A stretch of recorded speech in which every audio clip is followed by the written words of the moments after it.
का हो भाई लोग, 2 दिन पहले अभी पवन सिंह के एक वीडियो डालले बानी। आज खेसारी भैया के वीडियो जाता तो हम देखल चाहतनी कि केकर सबसे ज्यादा फैन बान के वीडियो के व्यूज केकर सबसे ज्यादा आवता। तो चलो वीडियो को स्टार्ट करते हैं।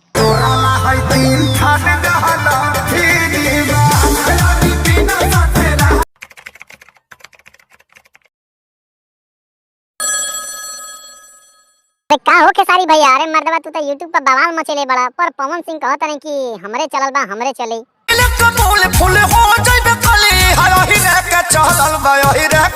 अरे ऐसन वैसन बात नहीं बोला खेसारी, ना तो यूट्यूब पर बवाल हो जाई। बड़ी मजबूत होला जादो जी के लाठी। हाँ, हमरा तो पते बा कि बड़ी मजबूत लाठी होला, पर सुननी है कि 3 ठान गहना बाटा तरा उ बा के खत्म हो गई। अरे बावे तो तनी हमरो पर ध्यान द। तू का चाहत रह कि उ 3 ठान गहना के चलते हमर मलिया छोड़ के चल जाओ? ऐसे कहत तनी हमरो के तनी ध्यान द। चल साथे हमारा दे हम चार कमरा। अरे काहे ना, चलम हम साथे और अपन मलियो के लिए ले आई ताकि दोनों को एक साथे मिल लियाई। और हाँ, आजकल तो ठंडा के माहौल बा, व्यवस्था टंच बा ना खेसारी भैया। एगो बेट करी पेट या बिछवना फिरीबा। अच्छा साचो कहत रहा का?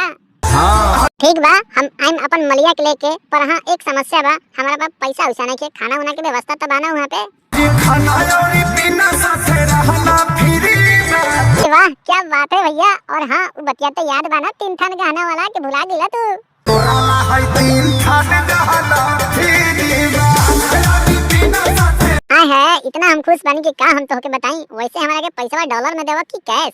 लेबे पे डॉलर की देसी नंबरिया।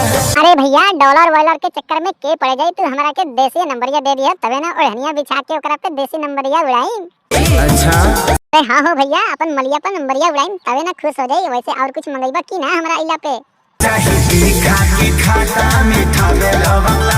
अरे तीता उता ना चाहिए, पर हाँ मिठाई में लंगलाता जरूर मंगाई है। बड़ा पसंद बा लंगलाता हमके। बाकी खाना और पीना साथे रहना फ्री बा।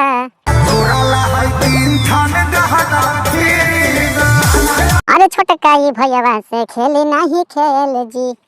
लाठी में बहुत है पियावल हो तेल जी।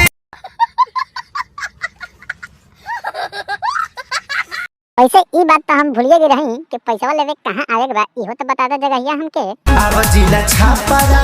अच्छा ठीक बा भैया, तब हम आवत तनी पैसा लेवे खातिर। ठीक न, अब हमके दे दिया, बात बहुत भई कर रखा तनी। टट्ठा बाय बाय। वीडियो सिर्फ मनोरंजन के लिए है, कृपया इस वीडियो को दिल बना ले तो हमारे चैनल को सब्सक्राइब करें और वीडियो को लाइक शेयर जरूर कर दिया करें। तो मिलते हैं अगले वीडियो में, तब के लिए टट्ठा बाय बाय। मरिया से साड़ी रोनी जी।